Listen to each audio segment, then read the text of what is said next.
When we started our travel YouTube channel, we had no idea if anybody would watch, let alone if we could actually make money from it. But fast forward to today, we've officially hit the YouTube monetization threshold, and in this video, we're breaking down exactly how we got here. We'll be sharing the highs, the mistakes, the videos that took off, and how long it really took us to reach the 1,000 subscribers and 4,000 watch hours needed for monetization. So if you're thinking about starting a travel YouTube channel, or if you're stuck trying to grow, this video is for you. Let's dive into our journey to monetization and how you can get there too. Welcome to World Wanderers. We're Alicia and Will. Come wander the world with us. We posted our very first video on March 28th, 2024. At the time, we didn't start this channel with big goals of going viral or becoming influencers. We honestly just wanted a fun way to preserve our memories. Something we could look back on together when we were old, like a digital scrapbook. And it also seemed like a really fun hobby to do together as a couple. Yeah. Plus, we figured if we can make even a little bit of money here and there to help fund our travel dreams, then why not give it a shot? In case you don't know, to get monetized on YouTube for long-form videos, you need to meet two main requirements. Yeah, you need to have at least 1,000 subscribers and 4,000 watch hours within the previous 12 months. Once you hit those numbers, you can apply to join the YouTube Partner Program and start earning money through ads, memberships, and more. So for those first videos, we focused on recent trips we had taken, simple destination guides and highlights from specific countries and places that we've loved. They weren't breakout hits or anything, but YouTube actually gives new creators a bit of a boost when you're just starting out. So they did okay considering we had no audience. And we committed to posting once a week for the first 3 months. That made 13 videos total. And from that effort, we had gained 115 subscribers. That we didn't know personally. Yeah, and we racked up 353 hours of watch time. It wasn't explosive growth, but it was proof that strangers were finding and watching our content, and that was incredibly motivating. Yeah, we knew that with consistency and better storytelling and video editing skills, this could actually turn into something. The first video that really started to gain traction for us was called 15 Essential Travel Hacks to Make Your Trip Easier. It wasn't really tied to any specific destination, and that's what we think made it work. It appealed to every type of traveler, whether you're backpacking Southeast Asia or heading to Paris for a week. We realized that the videos that performed the best for us always answered one question from the viewer's perspective: what's in it for me? That one video brought in 755 watch hours and 101 new subscribers in its first month alone, which is way more than anything we had posted before that. But the real turning point came with a couple of videos that just really took off. One was called Must-Have Toiletries for Women, What I Pack After 49 Countries. It exploded with almost 2,100 watch hours and 192 subscribers in just 1 week. That one that pushed us over the edge, though, was called How to Survive a Long-Haul Flight in Economy and Actually Sleep. In its first week, it brought in 800 watch hours and 100 new subscribers, but it did not stop there. Now, just 42 days later, it's our most popular video ever, sitting at 5,925 watch hours and 565 subscribers. That one video alone hit the entire monetization watch hour requirement. What we've learned is that consistency really is everything. We kept putting out videos week after week, even the ones we knew probably wouldn't do that well. If we had an idea we were excited about, we made it. We uploaded it, and then we moved on to the next. That momentum mattered. But through trial and error, we've definitely learned what works and what doesn't. Videos that perform the best are the ones that speak to a wide audience and clearly answer the all-important question of what am I getting out of this video? If you're just starting your channel, keep asking yourself, does this help? Does it entertain? Or does it solve a problem for my viewer? If the answer is yes, then you're on the right track.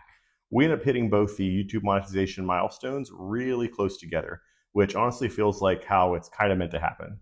First, we crossed 4,000 watch hours on April 22nd, and just 2 days later, on April 24th, we hit 1,000 subscribers. Yeah, it was kind of wild how fast it happened at the end.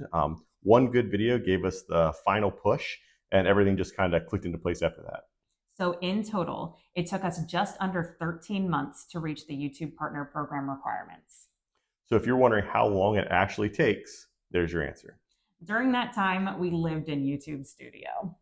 We were constantly checking our analytics to see if we could spot patterns, like what thumbnails worked or what topics people liked, and how our videos performed right after they were posted. And a big tool we use that honestly helped a ton, ChatGPT. We use this to help brainstorm better video titles, improve our SEO, and figure out how to write descriptions that could actually rank in a search. Some of the most important analytics we paid attention to were click-through rate to see if our thumbnails and titles were attracting people. Also, average view duration, because that told us if people were actually staying to watch our content or just leaving after the first few seconds of the video. Those numbers became our way of measuring if a video was good or great. And that's really what helped us grow, not just posting videos, but actually learning from the data. It's officially been 1 full month since we got monetized on YouTube. We promised we'd be transparent about the numbers, So here it is.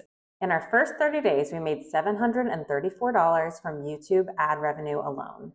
we're honestly kind of surprised by that number. Yeah, we thought it would take a while to ramp up, but 1 or 2 strong performing videos made a huge difference. Our CPM, or cost per mil, which is what advertisers pay per 1,000 views, has ranged anywhere from $15 to $24, depending on how popular the video is and the topic. To be clear, that's not how much we get. That's just what advertisers pay. So YouTube's going to take a cut of that, and then we get what's called RPM, which is our actual earnings per 1,000 views. But either way, it adds up pretty fast when a video starts performing well, especially with longer form content and travel videos, which tend to have higher CPMs.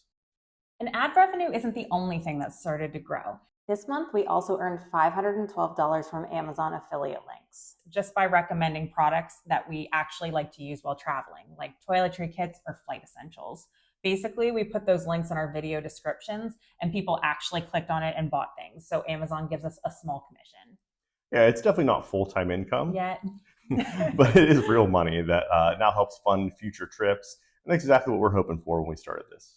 Right. Getting monetized was a big milestone, but this first month has shown us that with consistency and smart content, it's actually possible to turn this into something sustainable.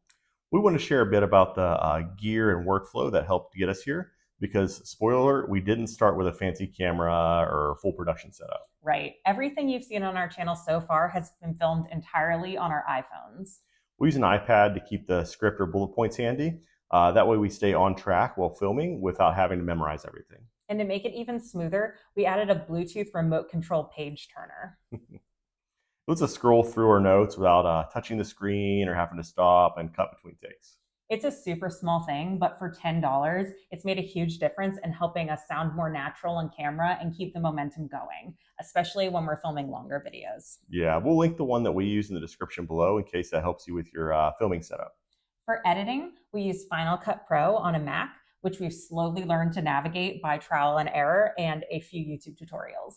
One of the first things we noticed, though, that our audio wasn't always the best and really wasn't super consistent. So we upgraded to Bluetooth mics that clip onto our shirts, and they made a huge difference. Yeah, they're actually super affordable, currently around $12 for the set. And if you're curious, we'll link the exact ones we bought from Amazon in the description. Now let's talk about consistency, because if we've learned anything, it's that showing up every week matters just as much as what you post. Yeah, we tried to stay with 1 to 2 videos ahead of our upload schedule, so that even if life got a little hectic or we were traveling, we wouldn't miss a post. Everything was scheduled to auto post on YouTube, which took a ton of pressure off of us and let us stay consistent without scrambling to remember to hit post last minute. Thumbnails are really important, and we've played around a lot to figure out what works. We actually make all of our thumbnails using Apple's Pages, which is the same program most people use for documents. It's Apple's competitor to Microsoft Word. Sometimes we use our real travel photos, and sometimes it's a photo of us with a background remove, layered over a clearer or more colorful image of that destination. And finally, let's talk about burnout, because it's a real thing. Yeah, there were definitely weeks, especially around like month 11 or so, where we looked at each other and thought, is this even worth going on? Is it working? It felt like we were pouring so much time into this without seeing much return. But we made a deal with ourselves from day one that we were going to give it a full year of consistent effort before deciding whether to keep going or not. And we're so glad we did, because right around that point is when things started to shift. Yeah, videos took off, the audience grew, and now it's actually starting to feel like it's worth it. So if you're in that stage where it feels like nothing is happening, hang in there. Your breakthrough might be right around the corner. That wraps up our journey to getting monetized on YouTube. It's been a lot of work, but it's also been a lot of fun. And if you're just starting out or somewhere in the middle, we hope this gave you some real insight into what it actually looks like behind the scenes. If you have any questions about gear, editing, growth strategies, or staying consistent, just drop them in the comments and we'd love to help you however we can. And if you're on your own YouTube journey, let us know where you're at. Whether you just posted your first video or you're grinding your way towards monetization, we'd love to cheer you on. Thanks so much for watching and for being a part of this little community we're building. And don't forget to like and subscribe if you'd like to follow along with us on our journey, growing a travel channel and wandering the world. Happy YouTubing and safe travels.